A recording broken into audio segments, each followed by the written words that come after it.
O tema hoje é paciente hemofílico. Se ele chegar no seu consultório, você tem que saber o que é hemofilia. O que é hemofilia? É um problema sanguíneo, é um problema de coagulação. Esse paciente não vai coagular o sangue, ele não vai formar um coágulo estável. Ele pode até formar o coágulo, mas é um coágulo instável. Por quê?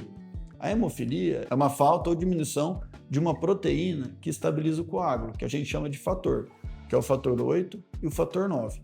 Existem dois tipos de hemofilia, A e B. A, o fator 8, B, o fator 9. Então, a hemofilia é ligada ao cromossomo X, por isso ela comete mais homens do que mulheres, mas as mulheres podem carregar e transmitir essa herança genética para os seus filhos. Dito isso, a gente tem que entender que a hemofilia A é mais comum, ela está dentro da faixa de 85% dos hemofílicos. E a hemofilia B está na faixa de 15% dos hemofílicos. Então, por que eu estou explicando tudo isso? Quando o paciente senta na sua frente e fala, doutor, eu preciso extrair os 4 sisos, preciso fazer implante, mas eu tenho hemofilia. Você tem que saber o tipo de hemofilia. Qual o tipo? Hemofilia A ou B? Ele vai falar o tipo de hemofilia. Por que isso é importante? No pré-operatório, esse paciente, antes de vir para a cirurgia, muito provavelmente ele vai ter que ir no hemocentro e fazer esse fator, colocar esse fator dentro da corrente sanguínea e sair, assim que ele faz o fator, ele tem que vir para o seu consultório e ser operado. No pós-operatório, a gente vai lançar mão de alguns medicamentos, como o ácido tranexâmico, que é o mais comum, a gente usa 500 mg de 8 em 8 horas, por 5 a 7 dias, e esse paciente vai ser próximo de um paciente comum. Porém, ele vai ter que ficar em observação de perto no pós-operatório, pois ele vai ter um risco de sangramento aumentado, mesmo fazendo fator, mesmo usando o medicamento pós-operatório.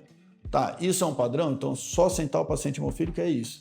Fazer o fator, operar e usar o medicamento pós-operatório? Não. Temos que fazer uma carta ao hematologista. Por quê? Existe o paciente que não tem o fator.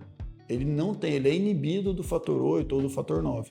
Existem os pacientes que têm uma porcentagem desse fator, até de 5 a 40% do fator. Existem pacientes que têm uma porcentagem menor do fator, existem pacientes que não têm o fator.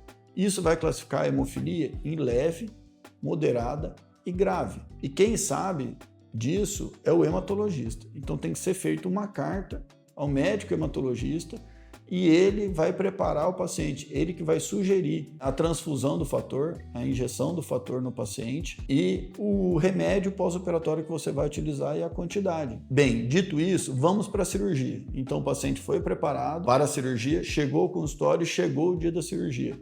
Você vai optar, dependendo do caso, sempre por técnicas atraumáticas. Ah, doutor, mas ele tem 4 sisos para fazer. Então eu vou fazer 2 hoje e 2 depois. Eu acredito que por todo o trâmite que deve ser feito para esse paciente operar, se possível, fazer os 4 sisos em sessão única. Se conseguir fazer os 4 sisos em sessão única, melhor.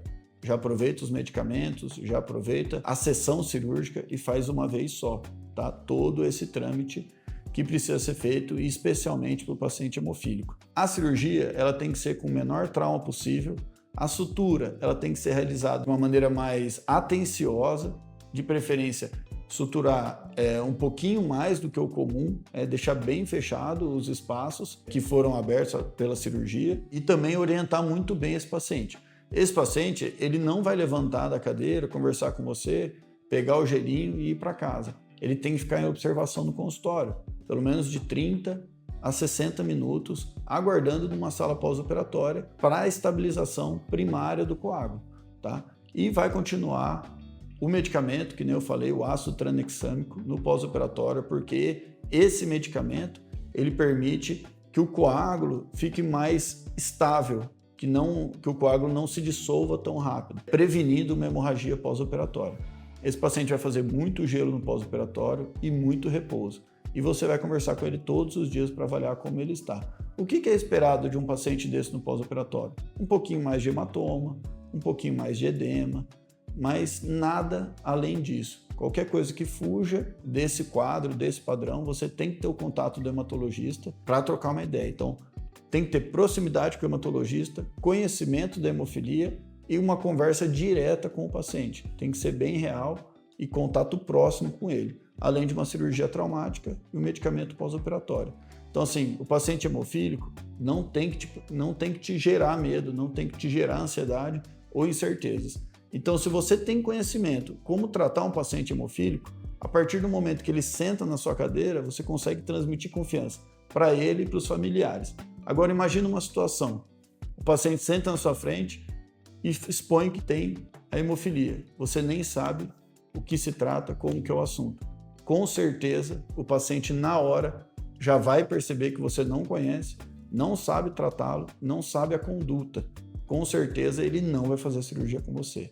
Então, se você quer aprender mais sobre condutas, operar esse tipo de paciente especial, que a gente chama, tem o meu curso, Além do Siso, onde além de aprender cirurgias de siso, você aprende sobre pacientes complexos. E você tem meu contato, você fica muito mais próximo de mim para resolver casos como esse de pacientes hemofílicos. Se inscreve no canal, curte a gente aqui no YouTube. Dentro do assunto de hemofilia, sangramento, falta de coágulo, a gente vai falar sobre os medicamentos, os anticoagulantes e os antiagregantes plaquetários. Eles precisam ser removidos antes da cirurgia? Precisa suspendê-los ou não? Fica aqui que você vai ver no próximo vídeo sobre esses medicamentos.